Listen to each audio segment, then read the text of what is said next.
ಅದೊಂದು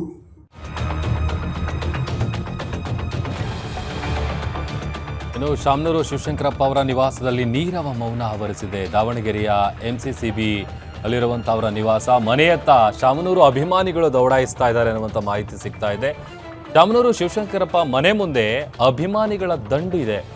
ಗೇಟ್ ಮುಂದೆ ಕಾದು ಕುಳಿತಿದ್ದಾರೆ ನೂರಾರು ಜನ.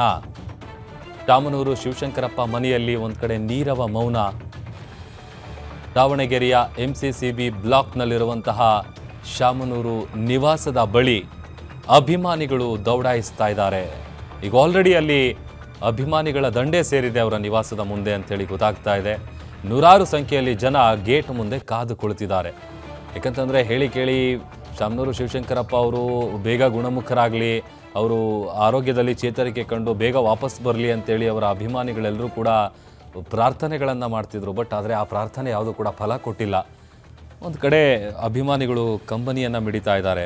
ಯಾಕಂತಂದರೆ ನೆಚ್ಚಿನ ನಾಯಕ, ಯಾಕಂದರೆ ಅಷ್ಟರ ಮಟ್ಟಿಗೆ ಅವರ ಕೆಲಸ ಕಾರ್ಯಗಳೇನಿತ್ತು, ನೂರಾರು ಸಾವಿರಾರು ಸಂಖ್ಯೆಯಲ್ಲಿ ಅಭಿಮಾನಿಗಳನ್ನು ಹೊಂದಿದ್ರು.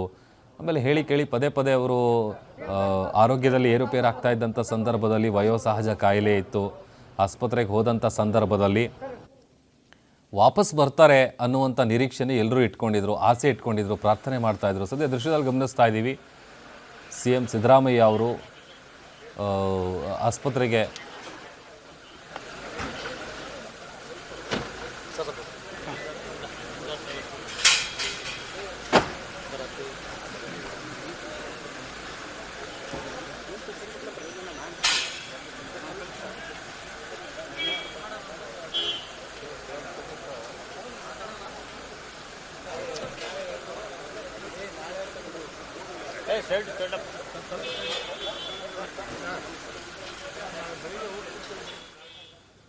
ಇನ್ನು ಈಗ ಸಿಗ್ತಾ ಇರುವಂಥ ಮಾಹಿತಿ ಪ್ರಕಾರ CM ಸಿದ್ದರಾಮಯ್ಯ ಅವರು ಬೆಳಗಾವಿಯಿಂದ ಬೆಂಗಳೂರಿಗೆ ಹೊರಟಿದ್ದಾರೆ ಅನ್ನುವಂಥ ಮಾಹಿತಿ ಸಿಗ್ತಾ ಇದೆ.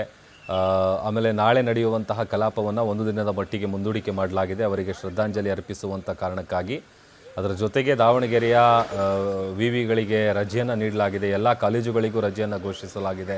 ಅದರ ಜೊತೆಗೆ ಎಲ್ಲ ಪರೀಕ್ಷೆಗಳನ್ನು ಪೋಸ್ಟ್ಪೋನ್ ಮಾಡುವಂಥ ಕೆಲಸ ಆಗಿದೆ. ಹೇಳಿ ಕೇಳಿ ಈಗ ಬೆಳಗಾವಿಯಲ್ಲಿ ಚಳಿಗಾಲದ ಅಧಿವೇಶನ ಆರಂಭ ಆಗಿ 5 ದಿನ ಆಗಿತ್ತು. ಈಗ ನಾಳೆ ಕೂಡ ಕಲಾಪ ನಡಿಬೇಕಿತ್ತು. ಬಟ್ ಈಗ ಕಾಂಗ್ರೆಸ್ನ ಹಿರಿಯ ಶಾಸಕರಾದಂಥ ಶಾಮನೂರು ಶಿವಶಂಕರಪ್ಪ ಅವರು ನಿಧನ ಹೊಂದಿರುವಂಥ ಹಿನ್ನೆಲೆ ನಾಳೆ ಕಲಾಪ ಏನು ನಡೆಯುತ್ತೆ ಅದನ್ನು ಮುಂದೂಡಿಕೆ ಮಾಡಲಾಗಿದೆ. ಅದರ ಜೊತೆಗೆ ಈಗ CM ಸಿದ್ದರಾಮಯ್ಯ ಅವರು ಬೆಳಗಾವಿಯಿಂದ ಬೆಂಗಳೂರಿಗೆ ಹೊರಟಿದ್ದಾರೆ, ನೇರವಾಗಿ ಬಂದು ಅವರನ್ನು ಭೇಟಿ ಆಗ್ತಾರೆ ಅನ್ನುವಂಥ, ಆಸ್ಪತ್ರೆಗೆ ಭೇಟಿ ಕೊಡ್ತಾರೆ ಅನ್ನುವಂಥ ಮಾಹಿತಿ ಕೂಡ ಸಿಗ್ತಾ ಇದೆ. ಆಮೇಲೆ ಈಗ ಬಹುಶಃ ನಾಳೆ ಅಂತಿಮ ದರ್ಶನಕ್ಕೆ ಬೇಕಾದಂಥ ವ್ಯವಸ್ಥೆಯನ್ನು ಮಾಡಬಹುದು. ಅದಾದ ಬಳಿಕ ಮಂಗಳವಾರ ಏನಿದೆ, ಮಂಗಳವಾರ ಅಂತ್ಯಕ್ರಿಯೆಗೆ ಸಂಬಂಧಪಟ್ಟಂಥ ಕಾರ್ಯಗಳೇನಿರುತ್ತೆ ಅದನ್ನು ಮಾಡ್ತಾರೆ ಅನ್ನುವಂಥ ಮಾಹಿತಿ ಸಿಗ್ತಾ ಇದೆ. ಬಟ್ ಇನ್ನೂ ಕೂಡ ಅದಕ್ಕೆ ಸಂಬಂಧಪಟ್ಟಂಥ ಅಧಿಕೃತ ವಿಚಾರ ಇನ್ನೂ ಕೂಡ ಗೊತ್ತಾಗಿಲ್ಲ. ಯಾಕಂತಂದರೆ ಈಗ ಎಲ್ಲಿ ಅಂತಿಮ ದರ್ಶನಕ್ಕೆ ವ್ಯವಸ್ಥೆ ಮಾಡ್ತಾರೆ, ಸಹಜವಾಗಿ ಸಾಕಷ್ಟು ಸಂಖ್ಯೆಯಲ್ಲಿ ಅಭಿಮಾನಿಗಳನ್ನು ಹೊಂದಿದ್ರು, ಕಾರ್ಯಕರ್ತರು ಎಲ್ಲರೂ ಕೂಡ ಅವರನ್ನು ಭಾಳ ಇಷ್ಟಪಡ್ತಾಯಿದ್ರು.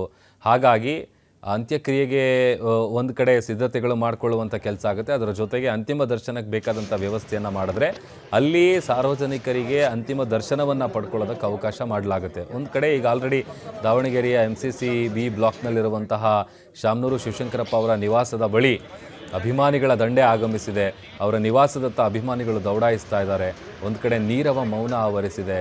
ಆಮೇಲೆ ಪ್ರತಿ ಬಾರಿ ಹಾಸ್ಪಿಟಲಿಗೆ ಹೋಗಿ ಟ್ರೀಟ್ಮೆಂಟ್ ತಗೊಂಡು ಅವರು ರಿಕವರಿ ಆಗಿ ವಾಪಸ್ ಬರ್ತಾಯಿದ್ರು. ಆ್ಯಂಡ್ ಇನ್ಫ್ಯಾಕ್ಟ್ ಈ ಬಾರಿ ಕೂಡ ಅವರು ಆಸ್ಪತ್ರೆಯಿಂದ ಗುಣಮುಖರಾಗೇ ಹೊರಗಡೆ ಬರಲಿ ಅಂತೇಳಿ ಅಭಿಮಾನಿಗಳು ಪ್ರಾರ್ಥನೆಗಳನ್ನು ಮಾಡ್ಕೊಳ್ತಾಯಿದ್ರು.